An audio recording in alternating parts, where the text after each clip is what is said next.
Bem, vamos então para a nossa quarta aula do curso de insônia, né? Vai ser agora a respeito de insônia aguda. Dando sequência então às nossas aulas, né? Vamos falar então sobre insônia aguda, né? E os critérios diagnósticos então para esse distúrbio são, como falamos anteriormente, seguem também, como falamos anteriormente sobre insônia crônica, os critérios de A a E, né? E pelo menos uma ou mais das seguintes relatos, né, tem que estar contemplados para a gente fazer diagnóstico desse distúrbio. Bem, inicialmente, então, a dificuldade de iniciar o sono é uma queixa comum. Também a dificuldade de manter o sono é observado. O indivíduo com queixas de acordar cedo antes do período desejado, também muitas vezes nós encontramos nesse grupo. Uma resistência de ir para a cama no horário apropriado também é observado. E também uma dificuldade de iniciar o sono sem o familiar ou cuidador também é observado, tanto em crianças, né, no caso, acompanhamento familiar, como indivíduos mais idosos, no caso do cuidador. Bem, os critérios B, né, também relacionados ao diagnóstico, né, seguindo o mesmo critério A, um ou mais dos seguintes dificuldades tem que estar relacionados ao período noturno, sendo elas a presença de fadiga e indisposição, dificuldade de memória, atenção e concentração, um prejuízo social, familiar, muitas vezes ocupacional e de performance acadêmico também se observa. Distúrbios de humor e irritabilidade são muito frequentes relacionados ao período noturno. Sonolência diurna nesses pacientes, problemas de comportamento, né, no caso da criança, hiperatividade, impulsividade, agressividade, a redução da motivação, né, energia, né, e iniciativa para exercer suas funções, uma maior propensão para erros e acidentes, a gente também vê nessa classificação, e a preocupação sobre ou a insatisfação com o sono também são observadas nesses pacientes com insônia aguda.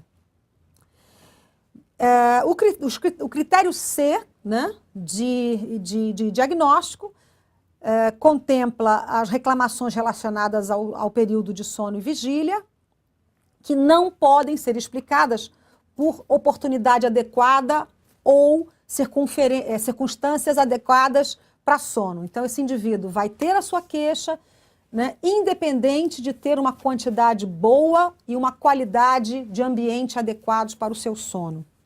O distúrbio do sono e os sintomas diurnos associados estão presentes há menos de 3 meses na insônia aguda, e as queixas de sono e vigília não são explicadas por qualquer outro distúrbio que não seja a insônia aguda. Seguindo então os critérios diagnósticos, observações importantes são observadas, né, são vistas. Uma delas é a dificuldade a iniciar, manter e acordar muito cedo, também pode ser vista em qualquer idade, não é específico de uma idade, única. A resistência em ir para a cama num horário determinado e a dificuldade de dormir sozinho se observa em crianças e idosos, né, como eu falei anteriormente. Pacientes com insônia de curta duração vão apresentar queixas de sono e vigília com duração menor do que 3 vezes por semana. No entanto, essas queixas clínicas significantes necessitam de atenção médica, né, por menos frequentes que sejam. Outras observações em relação aos critérios diagnósticos: condição de luto, condição de dor, né? Fatores estressores agudos estão quase sempre associados ao sono ruim ou um sono de baixa qualidade. Quando essas causas acontecem, e que são as únicas possíveis causadoras da dificuldade de sono, o diagnóstico de insônia isolado não se aplica. O fator primário que determina o diagnóstico de insônia aguda é a extensão, né, no qual o distúrbio de sono se torna um foco significativo para o indivíduo. que merece atenção clínica independente, né? Quanto mais importante para esse indivíduo for o fator primário, né? Nesses casos, para diagnóstico, mais ele tem chance também de evoluir para uma insônia crônica, tá certo? Pode ser, inclusive, como falamos em outro momento, um fator precipitante de uma continuidade de doença. Por isso, é muito importante a gente dar uma avaliação clínica desses pacientes de forma cuidadosa. As características essenciais da insônia aguda: a dificuldade recente de iniciar e manter o sono, resultando em sono insatisfatório.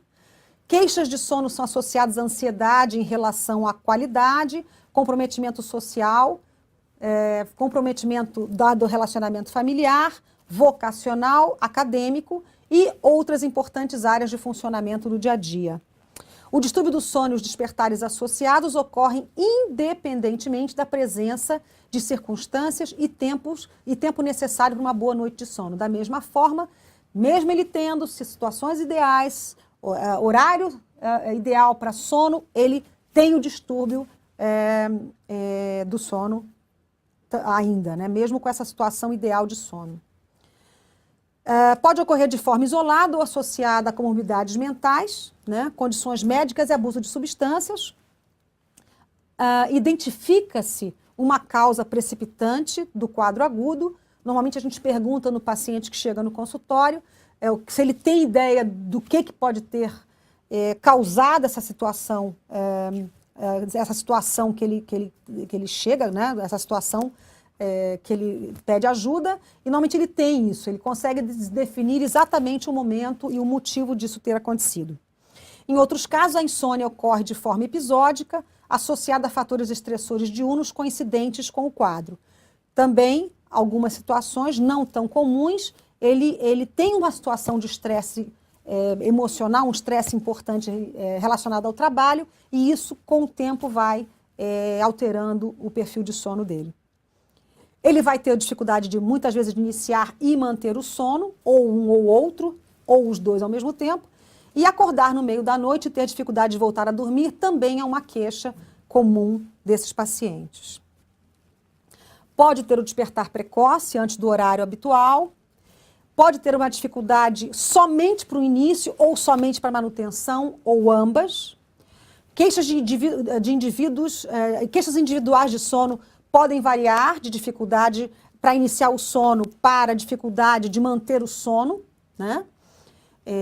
Então, essas queixas podem variar no mesmo indivíduo, em momentos diferentes. Queixas relacionadas à reduzida qualidade de sono, sono não reparador, podem acompanhar o distúrbio de início ou manutenção, mas isoladamente não definem o diagnóstico. Características associadas à insônia aguda: sintomas diurnos são mais comuns e se assemelham à insônia de longa duração. As morbidades clínicas ocorrem mais comumente quando a insônia acontece pelo menos 3 vezes por semana, com duração mínima de 3 meses. Aliás, duração menor do que 3 meses normalmente, no caso da insônia aguda. Os subtipos clínicos e fisiopatológicos aqui não existem, né? A insônia aguda, ela não tem subtipo clínico, como tem insônia crônica. Características demográficas, normalmente, a insônia de curta duração pode ocorrer também em qualquer idade.